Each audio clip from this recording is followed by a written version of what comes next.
At ayan mga kripto, meron po tayong isang napakalaking balita na naman dito na lumabas. At ito naman po ay mula sa Evernorth at ito ay gumising sa buong crypto community.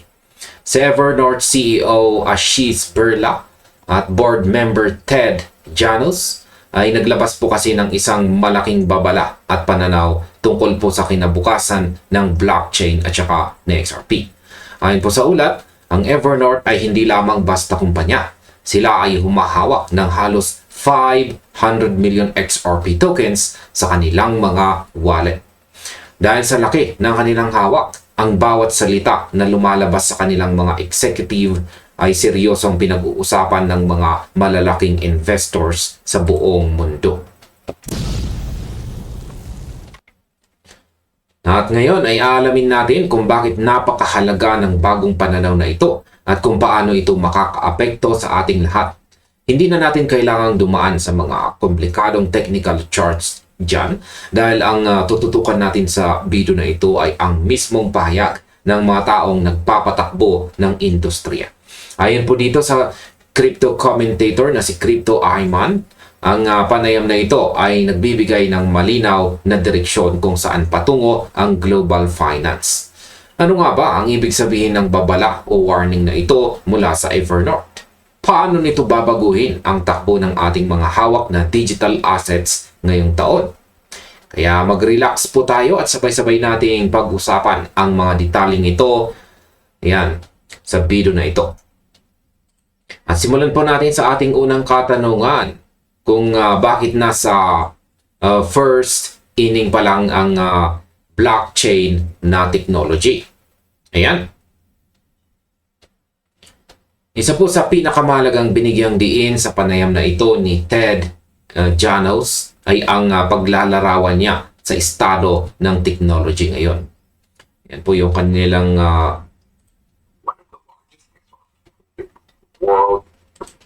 Ayan, ayon sa kanya, matagal na siyang nag-i-invest sa blockchain simula pa noong taong 2011. Kaya malinaw niyang nakikita ang agos ng pagbabago. Malapit niyang sinusubaybayan ang tatlong malaking technology sa ngayon. Yan ang blockchain, ang artificial intelligence o AI, at ang quantum computing. Para kay Janos, ang AI ay nasa ikalawang yugto na o second inning ng pag-unlad nito dahil mabilis itong tinanggap ng publiko at ng mga kumpanya. Pero pagdating po sa blockchain, sinabi niyang nasa una o ikalawang yugto pa lamang tayo ng kabuuang pag-unlad or development nito. Samantala ang quantum computing naman ay nasa napakaagang yugto pa lamang. Ngayon ito po ang aking opinion. Ang pananaw na ito ay nagpapakita na maaga pa tayo sa malaking revolusyon.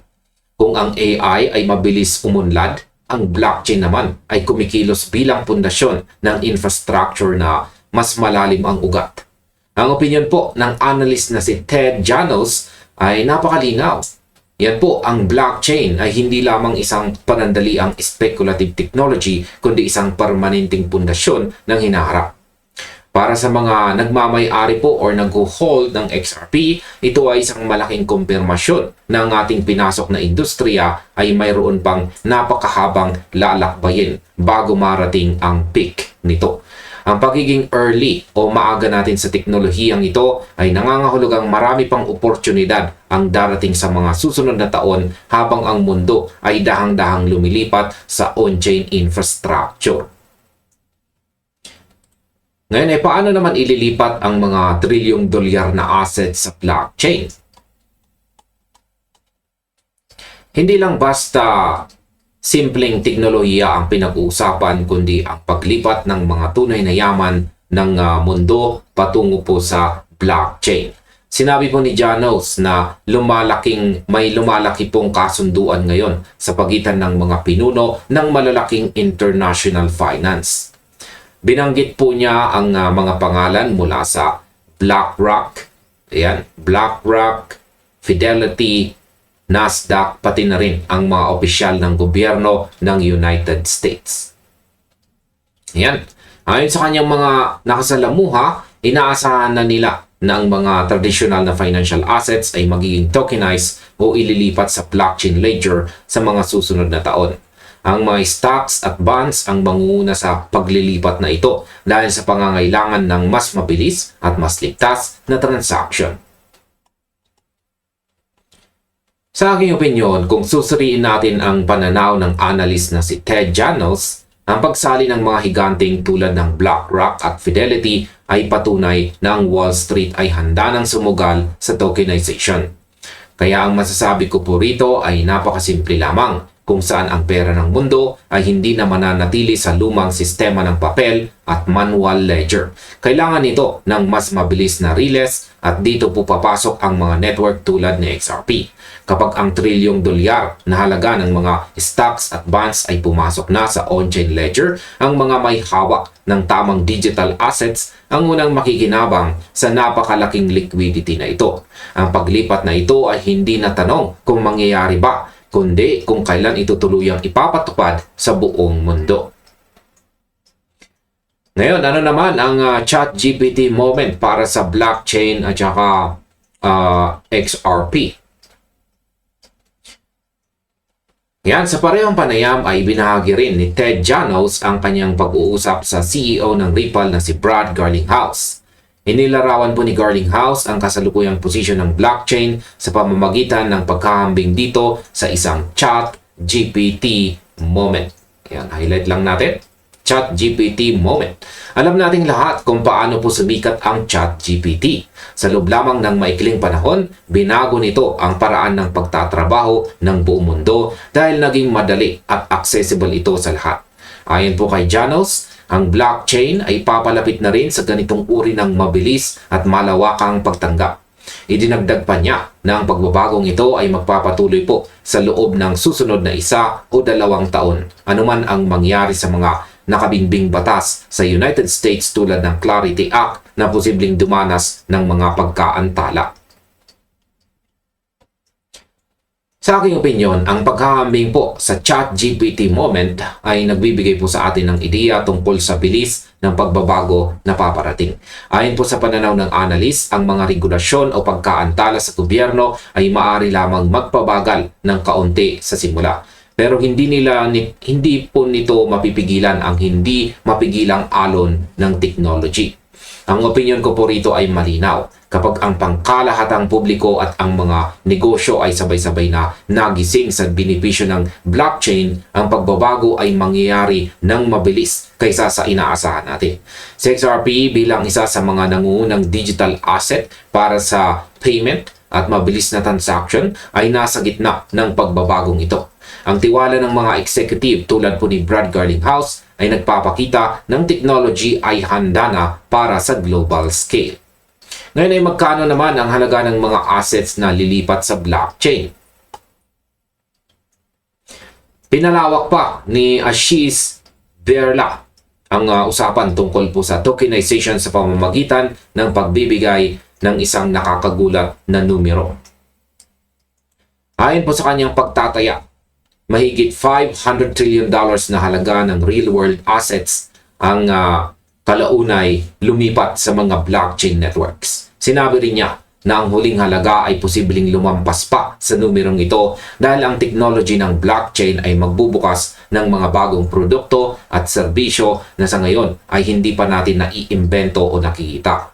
Para kay CryptoX Iman, ito ang isa sa pinakamahalagang aral o takeaway mula sa buong panayam dahil pinapatunayan nito na ang blockchain ay hindi lang basta pag-digitize ng lumang sistema kundi paggawa ng bagong ekonomiya. Sa aking opinyon, ang numerong $500 trillion ay napakalaki para sa ating imahinasyon. Ngunit kung iisipin natin ang buong market ng real estate, stocks, bonds at iba pang kayamanan sa buong mundo, ang numerong ito ay makatotohanan. Ang opinion po ng analyst na si Ashish Birla ay nagpapakita na ang tokenization ay lilikha ng mga bagong paraan ng pagpapatakbo ng negosyo. Kaya para sa akin, ang pinakamagandang bahagi rito ay ang paglikha ng mga bagong serbisyo na wala pa sa kasalukuyan.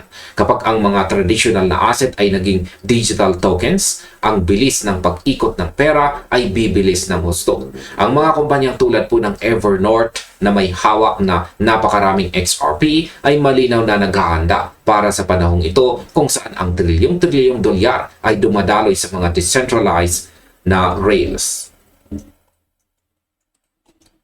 Paano naman po makakabikas si XRP sa malaking tokenization wave na ito? Sa huling bahagi po ng kanilang panayam dito ay pinanindigan ni Ayman na ang mga pangunahing cryptocurrency tulad po ni XRP, XLM at saka HBAR. Ayan, highlight lang natin. Ang direktang makikinabang kapag ang tokenization ay lumawak ayon sa inaasahan ng mga executive. Ang mga network na ito ay binuo partikular para sa mabilis, mababang bayarin, at kakayahang humawak ng malaking dami ng transaction mula sa mga institusyon. Ang babala ng Evernorth ay nagsisilbing paalala na ang mga nakaupo sa likod ng malalaking pondo ay tahimik na nagtatayo ng kanilang mga posisyon habang ang karamihan ay abala pa rin sa mga pang-araw-araw na galaw ng presyo sa market. At ayon sa kabuuan, ang mensahe po ay direkta para sa lahat ng mga nagmamay-ari ng mga digital assets. Kaya ang masasabi ko po rito ay simple lamang. Ang mga institusyon ay hindi po bumibili ng 500 milyong XRP dahil sa walang kwentang dahilan. Ginagawa nila ito dahil nakikita nila ang pangmatagalang halaga ng infrastructure. Ang tokenization ng mundo ay darating at ang mga may hawak ng tamang assets ay nasa magandang position. Hindi natin kailangang magpadala sa takot ng panandaliang galaw ng market dahil ang malaking larawan ay patuloy na nagiging malinaw araw-araw. Ang babala ng Evernorth ay isa pong malaking senyales na ang hinaharap ng finance ay on-chain na at ang revolusyong ito ay nagsisimula pa lamang ngayong taong itong 2026.